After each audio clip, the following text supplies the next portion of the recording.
नमस्कार साथियों, मेरा नाम एडवोकेट आनंद शर्मा है।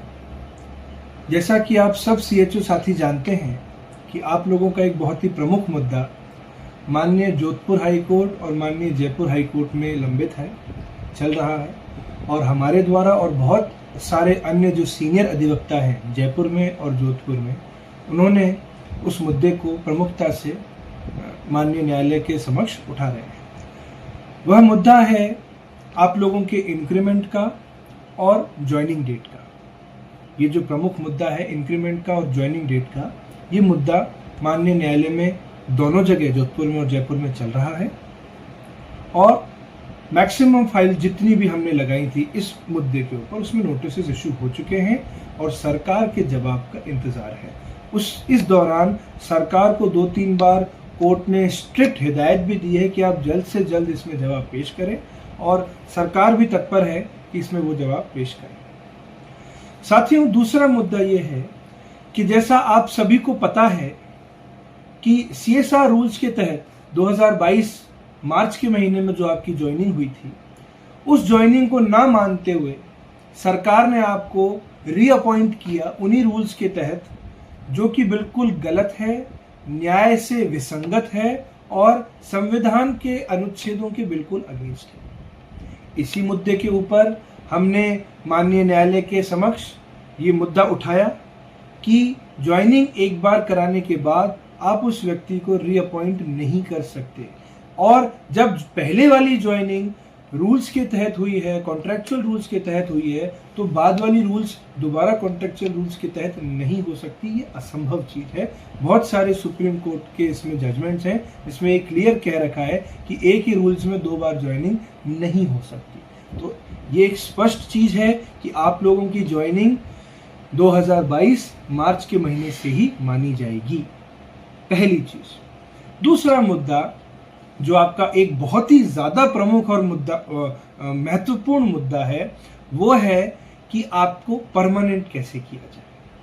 तो कॉन्ट्रैक्चुअल हायरिंग रूल्स में जो 5 साल कॉन्ट्रैक्ट की जॉब करने के बाद स्क्रीनिंग का प्रावधान था, उस प्रावधान को आप लोगों के लीडर्स, बहुत सारे लीडर्स हैं जैसे भरत बेनीवाल जी हैं और भी बहुत अन्य लीडर्स हैं, उन्होंने मिलके इस चीज को 5 साल से 3 वर्ष अभी कुछ दिन पहले ही अप्रूव हुआ है इन प्रिंसिपल। पहले इसकी बातचीत चल रही थी, पर उसका अप्रूवल अभी थोड़े दिन पहले ही हुआ है। तो जैसा कि आप सभी साथियों को पता है कि अलग अलग डिपार्टमेंट से ये लोग स्क्रीनिंग के लिए कैंडिडेट्स के नाम मांग रहे हैं। ये स्थिति, ये स्टेज वो स्टेज है कि हम इमरजेंसी के तौर पे जो हमारी 5-6 फाइलें बच गई थी कुछ कैंडिडेट्स की, जिसमें एक डॉक्यूमेंट की वजह से डिफेक्ट लग गया था, वो हमारे लिए एक बहुत ही ब्लेसिंग इन डिस्गाइज हो गया। ब्लेसिंग इन डिस्गाइज का अर्थ है कि हमारे लिए अच्छी बात थी कि उसमें डिफेक्ट लग गया, कि हमें वो टाइम मिल गया है कि हम वो स्क्रीनिंग के डॉक्यूमेंट्स को उन फाइलों में लगा सकते हैं और उस फाइल को रीड्राफ्ट करके प्रमुखता से ये मुद्दा उठा सकते हैं कि दूसरे डिपार्टमेंट्स के जो कैंडिडेट्स हैं, आप उनको 3 साल के अंदर स्क्रीनिंग के लिए कॉल कर रहे हैं, तो आप हमारे जो CHO हैं, जो मार्च 22 में जिनकी नियुक्ति थी, उनको आप स्क्रीनिंग के लिए क्यों नहीं बुला रहे हैं। तो यहाँ एक इक्विटी का सिद्धांत डेवलप हो गया, और इक्विटी के सिद्धांत के तहत हम कोर्ट में बहुत प्रमुखता से इस क्लेम को मांग सकते हैं। साथ ही साथ जब आपके 3 साल कंप्लीट हो गए हैं, तो जो लॉयल्टी बोनस का मुद्दा है, जो भी आपके लीडर्स ने उठा रखा है, उसको भी हम हमारी फाइल में इनकॉर्पोरेट कर रहे हैं। तो साथियों, प्लीज आप लोग इस चीज के ऊपर विशेषता से ध्यान दें कि ये जो केस है, ये रेगुलराइजेशन का केस है, बहुत महत्वपूर्ण केस है। किसी भी एक सिंगल व्यक्ति को सरकार को रेगुलराइज करने में पापड़ बेलने पड़ जाते हैं। यहाँ हजारों CHOs हैं जिनको रेगुलराइज करना है। आप जैसे जो 850 कैंडिडेट्स की दम पे बहुत सारे CHOs का लाभ हो सकता है। मैं आप सबसे ये प्रार्थना और आशा करता हूं कि ये जो बहुत महत्वपूर्ण टेक्निकल लीगली साउंड केस है, इसको राजनीतियों में न उलझाएं। आप लोगों के इंटरनल कुछ लोगों की जो आपस में राजनीतियां चल रही हैं कि मैं ऊपर आ जाऊं, कोई कह रहा है कि मैं ऊपर आ जाऊं, उस चीज के लिए इस केस को खराब ना करें, एक दूसरे की कोई बुराई ना करें, एक दूसरे का साथ दें। नेक्स्ट पॉइंट ये है कि ये जो केस है ये 4 से 5 सीनियर एडवोकेट्स जोधपुर में और जयपुर में लड़ रहे हैं। सिंगली हमारे पास ये केस नहीं है। हालांकि ये जो 4 से 5 सीनियर एडवोकेट्स हैं वो कोऑर्डिनेशन में हैं, सारे एक साथ लिंक्ड हैं, ताकि कोई भी कॉन्ट्रडिक्टरी आर्ग्यूमेंट ना तो जयपुर में करे ना जोधपुर में करे, और सबके आर्ग्यूमेंट्स सब्स्टिट्यूट होके, सप्लीमेंट होके एक साथ दोनों जगह प्रमुखता से मुद्दा उठ सके। 5 जो सीनियर एडवोकेट्स हैं उनके नाम मैं आपको अभी बोल देता हूं। श्री अरविंद कुमार शर्मा जो रिटायर्ड एडिशनल लॉ सेक्रेटरी हैं, वो इस केस को फाइट कर रहे हैं। दूसरा श्री सुरेंद्र स्वामी जो रिटायर्ड डिस्ट्रिक्ट जज हैं, वो इस केस को फाइट कर रहे हैं। तीसरा श्री राजेंद्र शर्मा जो रिटायर्ड जॉइंट एलआर हैं, वो इस केस को फाइट कर रहे हैं। चौथा अश्विनी पुरोहित जी जो जोधपुर में इस केस को फाइट कर रहे हैं, वो भी वहाँ सीनियर एडवोकेट हैं। और पांचवा श्री शिव व्यास जी जो भी जोधपुर में इस केस को फाइट कर रहे हैं। ये 5 सीनियर एडवोकेट्स हैं जो इस केस को हमारे साथ साथ परस्यू कर रहे हैं इन कोऑर्डिनेशन। आप प्लीज इस बात को समझिए बहुत गौर से कि ये रेगुलराइजेशन का बहुत बड़ा मुद्दा है और एक लैंडमार्क केस है। ये कोई हल्का फुल्का नौकरी मिलने का या सस्पेंशन का या ट्रांसफर का केस नहीं है, ये रेगुलराइजेशन का केस है। जिंदगी भर की चीज आपके लिए है। ये बहुत ही इम्पोर्टेंट और टेक्निकली लीगली इसमें लीगल पॉइंट्स बहुत सारे हैं। तो इसमें प्लीज आप लोग सबसे हाथ जोड़ के मेरी विनती है, इस बहुत ही अच्छे केस को राजनीति का अखाड़ा ना बनाएं। आप लोगों की जो भी राजनीति है वो अपने स्तर तक रखें, पर्सनली रखें। एक दूसरे की काट करने की बजाय एक दूसरे का सहयोग करें। अगर आप लोगों को ऐसा लगता है, आप अपने लीडर से बात कीजिए, उसके पास जाइए। ऐसा कुछ नहीं है, एक भी केस, एक भी फाइल ऐसी नहीं है जिसको हमने परस्यू नहीं किया। जिस फाइल में डिफेक्ट लगा है वो हमारा सौभाग्य था कि उसमें डिफेक्ट लग गया। अब हमें अपॉर्चुनिटी मिल गई है कि हम उसमें जो आप लोगों का केस, आप लोग क्या चाहते हो, रेगुलराइज होना ही तो चाहते हो ना, तो वो मुद्दा अब हमको मिल गया है उन 5 फाइलों में इनकॉर्पोरेट करने का। तो प्लीज आप लोग ये ध्यान रखिए कि बहुत प्रमुख मुद्दा है और इसको डिस्टर्ब ना करें। कि कुछ दिन पहले ही 3 साल का टर्म पीरियड करके स्क्रीनिंग के लिए कॉल होना स्टार्ट करा था सरकार ने। जैसे ही ये ऑर्डर आया और अप्रूवल हुआ, उसके अगले दिन ही भरत बेनीवाल जी और उनकी पूरी टीम मेरे पास आई थी। उन्होंने मेरे से ये पूरा मैटर डिस्कस किया था और उन्होंने मुझे ये तक कहा कि वकील साहब चाहे कुछ भी हो जाए, ये कैंडिडेट्स जो हैं ये रेगुलराइज होने चाहिए। पिछले 5-7 दिन से डेली हम लेट नाइट तक बैठ के इन केसेस में जो रह गए थे डिफेक्ट के चक्कर में, उन केसेस में हम नए ग्राउंड्स को भरत जी के साथ और उनकी पूरी टीम के साथ बैठ के हम डिस्कस कर रहे हैं कि हम कौन कौन से पॉइंट्स उसमें डाल सकते हैं जिससे जो हमारा सबसे इम्पॉर्टेंट मुद्दा है रेगुलराइजेशन का, उसको हम प्रमुखता से हर जगह, जोधपुर में भी, जयपुर में भी, और जितने भी एडवोकेट्स हैं वो सब इसको प्रमुखता से वहाँ रख सके। साथियों, आप सब लोग मेरी बात को एक ध्यान से सुने। जो व्यक्ति काम करता है, जो व्यक्ति लीडरशिप करता है, उससे गलतियां भी होती हैं। बिल्कुल पंकज जी से, चांदमल जी से गलतियां हुई हैं। मेरे से उनका संपर्क नहीं हो पाया, पर उसकी रीजंस थे। आज पंकज जी हमारे पास आए हैं, उन्होंने बताया कि उनका ब्रेन का ऑपरेशन हुआ था। पर्सनल जो उनकी फैमिली में कोई प्रॉब्लम्स थी, इस चक्कर में वो मुझसे कम्युनिकेट नहीं कर पाए। हालांकि गलती थी ये, पर उसका रीज़न था। पर कोई व्यक्ति अगर काम कर रहा है तो वो तकलीफ में भी आ सकता है। टांग खींचना बहुत आसान है, आप बिल्कुल चोर, उचक्का, लुच्चा कुछ भी बोल सकते हो उनको, आपका मुंह है, कुछ भी आप लिख सकते हो, पर रीज़न जाने बिना टांग नहीं खींचो। गलती करी है तो उसको सुधारने का प्रयास करो। वो व्यक्ति अपना पेट्रोल खर्च करके आ रहे हैं, परेशान हो रहे हैं, आप लोगों का लोड ले रहे हैं, आपने तो सिर्फ एक स्क्रीनशॉट भेज दिया उनको, आपका क्या उससे मेहनत होगी आपकी पूरी? अगर केस में जीत होती है, आप भी तो रेगुलराइज होंगे।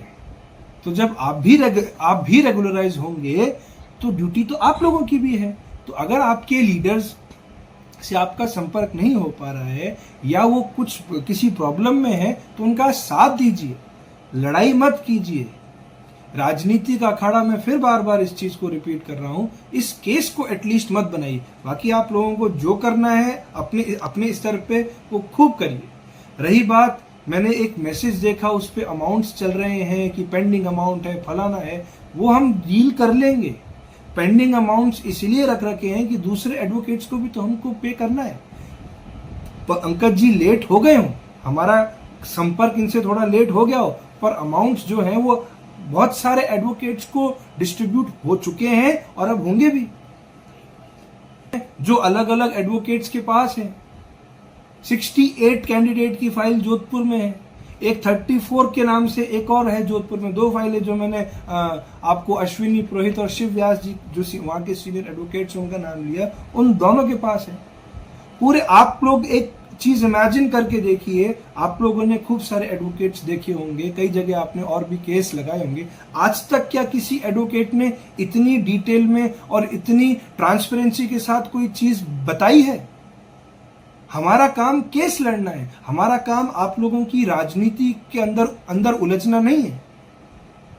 आप इस तरह के मेरे को स्क्रीनशॉट्स देखने को मिले, इस तरह के चैट्स मुझे देखने को मिले जिसमें आप लोग इतनी गलत गलत बातें बोल रहे हैं। सीएचओ के बॉन्ड का केस हमने लड़ा, लोगों को रिलीफ दिलाया, सीएचओ को हमने बोनस दिलाए, सीएचओ जो पीएच के कैंडिडेट्स थे उनके ट्रांसफर्स हमने कराए। भरत भाई साहब ने मिलकर हमारे साथ इतने केसों में काम किया और आप लोग इस प्रकार से डील कर रहे हैं। इस केस में जो एक बहुत महत्वपूर्ण केस है, वो जो केसेस हुए थे वो भी हमने किए थे, बाहर से तो कहीं से आए नहीं थे, और एक भी केस हम नहीं हारे आज तक, खास करके सीएचओ से जो भी रिलेटेड है। और इस केस में आप ऐसा रायता कर रहे हैं, हाहाकार कर रहे हैं कि आफत आ रही है। कि टोटल 850 के आसपास कैंडिडेट्स हमारे पास हैं, जिसमें से 450 कैंडिडेट्स की जो फाइल है वो पहले ही लग चुकी थी, जिसमें इंक्रीमेंट का मुद्दा और ज्वाइनिंग डेट का था मुद्दा, और जो फाइलें बाकी रह गई थी उसमें हम लोग, आप जैसा कि मैंने आपको अभी पहले भी बताया कि हम स्क्रीनिंग का मुद्दा प्रमुखता से उठा रहे हैं। जितनी भी फाइल हैं 850 कैंडिडेट्स की, वो सारी फाइलें अलग अलग एडवोकेट्स के पास हैं, जिन एडवोकेट्स के मैंने आपको नाम लिए। ये सिर्फ इसीलिए किया गया था कि ट्रांसपेरेंसी रहे, डाइवर्सिफिकेशन रहे, और एक टीम एफर्ट्स के साथ 5 से 7 हाईली क्वालिफाइड ब्रेन्स इस इंपॉर्टेंट मुद्दे पे काम कर सके। सीनियर एडवोकेट्स हैं, एक साथ उनको रखना बहुत इंपॉर्टेंट है।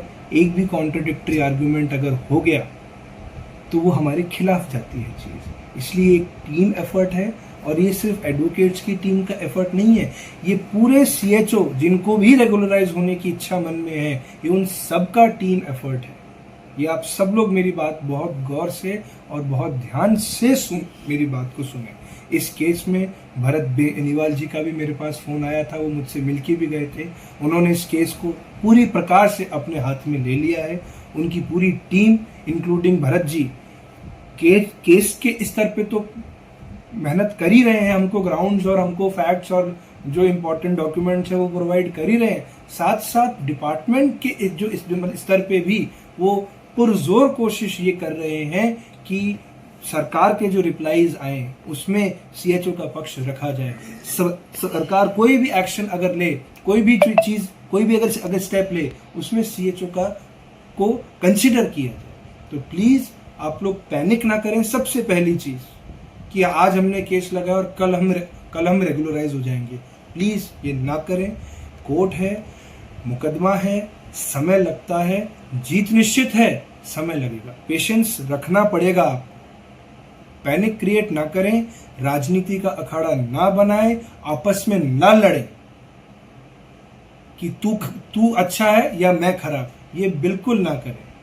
किसी को भी अगर डाउट है, आपके 2 लोग हैं, पंकज यादव, चांदमल रेगर, उनसे आप संपर्क में रहें, लगातार संपर्क में रहें।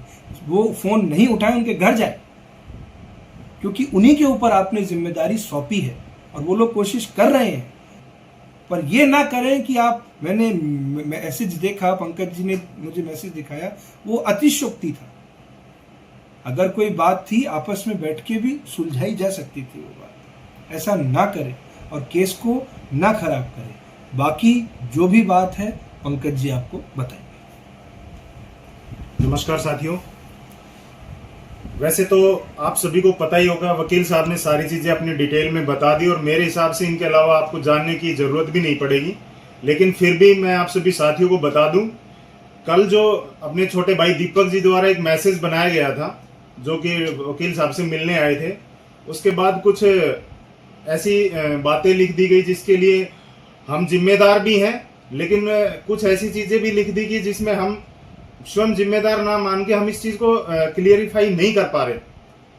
क्योंकि जो हमारी वकील साहब के साथ डे 1 से हमने जो कार्य किया था, हमने जो फर्स्ट की 6 से 7 दिन मैंने और चांदमल जी और भरत भाई साहब ने और वैभव ने 5 दिन इस ऑफिस में बैठ के उन केसेस की फाइल जो तैयार की थी, रात दिन लाग के, उनका रिजल्ट आपको फर्स्ट और सेकंड हियरिंग में देख ही लिया था। कोर्ट ने नोटिस जारी कर दिया था जिसके अगेंस्ट अभी तक एनएचएम द्वारा या सरकारी वकील द्वारा कोई जवाब नहीं आया, जिसके लिए वापस से भी वकील साहब ने सारी चीजें उनको अवगत करवा दी न्यायालय द्वारा कि अगर ऐसे ही 2-3 बार अगर नहीं होता है तो फिर दूसरे प्रकार से लगाया जाएगा। इसी क्रम में जो कल मैसेज वायरल हुआ उसको लेके हम रात भर सभी पूरी टीम परेशान भी रही और जायज है आप सभी का परेशान होना, क्योंकि बीच में कुछ ऐसी परिस्थितियां मानना तो आपको सबको पता है कि मेरा सर्वाइकल स्पाइन का जो ऑपरेट हुआ था पिछले 2 महीने मैंने लगातार उससे सफर किया। उस दौरान भी मैं इस कंडीशन में भी वकील साहब के पास आया हूं 2 बार, जहां पे मैं गर्दन भी नहीं हिला सकता था, लेकिन हमने कार्य बंद नहीं किए। अब उस मिसकम्युनिकेशन की वजह से जो लास्ट में 5-6 फाइलों पे जो डिफेक्ट लगे थे, जो लास्ट में 413 कैंडिडेट है उनकी बातें कर रहे हैं, उसमें कुछ एक डॉक्यूमेंट्स की वजह से वो फाइलें रुक गई। जिस कम्युनिकेशन की मैं बात कर रहा हूं कि नहीं हो पा रहा था, तो चांदमल जी द्वारा भी कम्युनिकेशन हो रहा था, बट वो मैं नियर पढ़ता हूं इसलिए उन्होंने मेरे ऊपर भी छोड़ रखा था कि पंकज देख लेगा। इसी मैटर में जो एक मीटिंग रखी गई थी उसके बाद भी चांदमल जी यहाँ पे आए थे और रिगार्डिंग डॉक्यूमेंट्स भी बातें की थी और रिगार्डिंग डॉक्यूमेंट्स के हिसाब से उन्होंने मेरे से कुछ डॉक्यूमेंट्स भी मांगे थे जो कि आज मैंने पूर्ण रूप से प्रोवाइड भी कर दिए। अब उन डॉक्यूमेंट्स की बात आती है।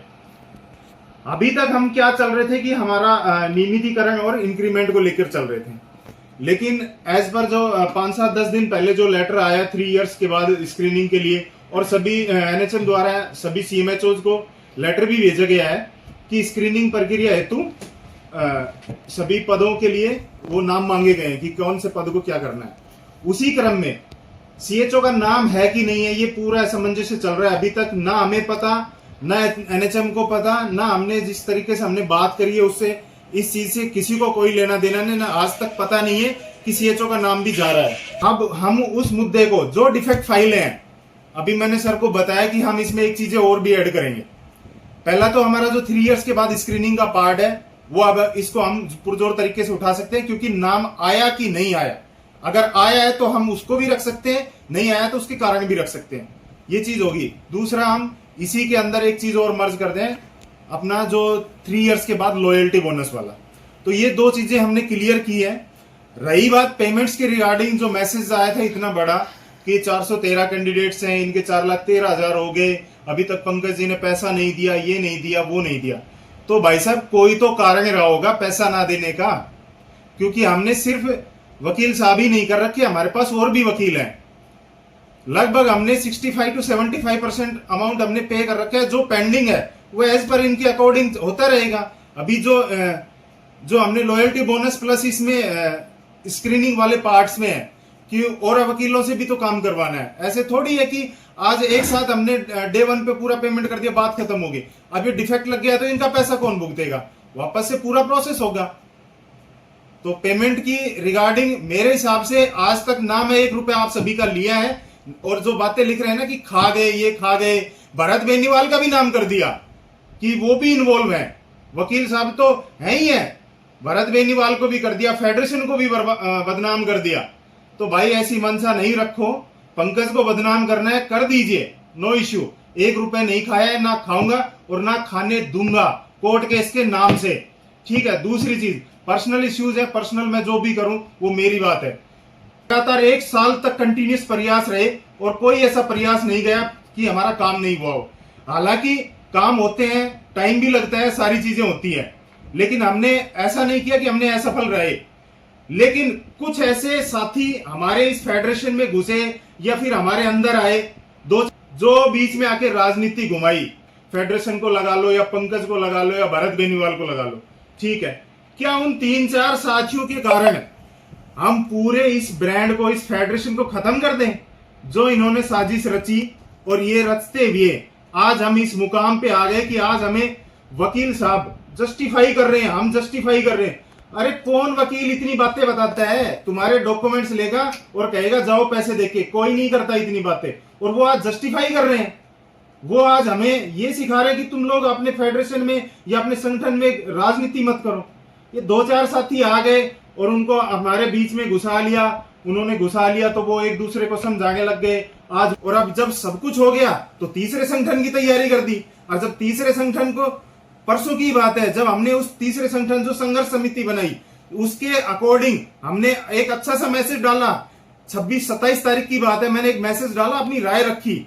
उस राय के ऊपर तो कोई कार्य नहीं हुए, और जिस दिन हमारे फेडरेशन वाले सभी साथियों ने इस्तीफा दिया तो आज वो फेडरेशन संघर्ष समिति मींस फेडरेशन ने उसको बहिष्कार कर दिया। ऐसे कैसे कर दिया भाई? बहिष्कार किया है आपकी वजह से, आपके कारणों की वजह से, आपकी पॉलिटिशियन की वजह से। आपने जो पॉलिटिक्स हमारे साथ की, हमारे संगठन में आके और घुस के, ऐसा नहीं चलेगा। फेडरेशन अब भी ब्रांड है, सबसे मजबूत संगठन है, भरत बेनीवाल भी ब्रांड है, ये आप अच्छे से जान लो। और पंकज यादव इस संगठन में रहे ना रहे, पद हो या ना हो, ना कोर्ट केस को छोड़ूंगा। आप सभी का पैसा सेफ है, वकील साहब के पास भी जा चुका है, कुछ हमारे पास है, वो भी एज पर रिपोर्ट्स, जो एज पर हमारा केस चलता रहेगा उसका प्रकार चलता रहेगा। इसमें जो भी हमारे साथी हैं, मैं ये नहीं कहता कि चांदमल जी ने ये कर दिया, दीपक ने ये कर दिया, मैं किसी पे कोई आरोप नहीं लगा रहा, सब अपने भाई हैं। समय आता है सबको सब समझ में आ जाएगा। फेडरेशन सिर्फ राजस्थान का नहीं, पूरे भारत का फेडरेशन है, और आप सभी अच्छे भली भांति इस चीज को जानते भी हैं। तो इसीलिए मैं सभी साथियों से हाथ जोड़कर निवेदन करता हूं, जिस प्रकार हम आज इस केस को आगे लेके चल रहे हैं, मैं गारंटी के साथ कहता हूं टाइम लगेगा, कितना लगेगा वो वकील साहब ने बता दिया है, लेकिन हम हार नहीं मानेंगे, ना हम हारेंगे। केस इतना मजबूत है, ना हम इसमें अविजय हो सकते। इसी क्रम में लगातार हमारे प्रयास आगे भी जारी रहते रहेंगे, और ये जो मैदान जो हमने पकड़ा है इसको हम ऐसे छोड़ने वाले नहीं है। बाकी भरत बेनीवाल भाई साहब से मैं उनको भी बहुत बहुत आभार व्यक्त करता हूं, जिन्होंने लगातार हमारे CHOs के हित में कार्य करते रहे, और आज के दिन भी आप सभी के साथ खड़े हैं, फेडरेशन के साथ खड़े हैं, जो संरक्षक के रूप में आप सभी जानते ही हैं। और इस प्रकार की भावना नहीं रखें कि हम बेकार हैं या फेडरेशन बेकार है या कोई और बेकार है। जो काम करता है उस पर उंगलियां उठती है, ये बात आप माइंड में रख लेना। साथियों, अगर पंकज यादव इतना ही गलत होता तो आज यहाँ बैठ के अपना क्लियरिफिकेशन नहीं दे रहा होता। तो इस चीज को आप समझे। अगर किसी का पैसा ही खाना होता, किसी का ऐसे ही छुप के मेरे को भागना होता, तो मैं कब का भाग जाता। क्या 1, 2, 4, 5 लाख रुपए के लिए मैं छुप के भाग जाऊंगा? क्या मेरा परिवार नहीं है? तो इन चीजों को मत लो यार अपने ऊपर, और ना मेरे ऊपर डालो ये सारी चीजें। ये पैसा दिया है आपने, अपने लिए दिया है, ठीक है, आप सभी का पैसा है वो। इसीलिए मैं आप सभी से निवेदन कर रहा हूं, इन चीजों को छोड़ो। और भविष्य के लिए मैं बता दूं, संघर्ष जारी रहेगा।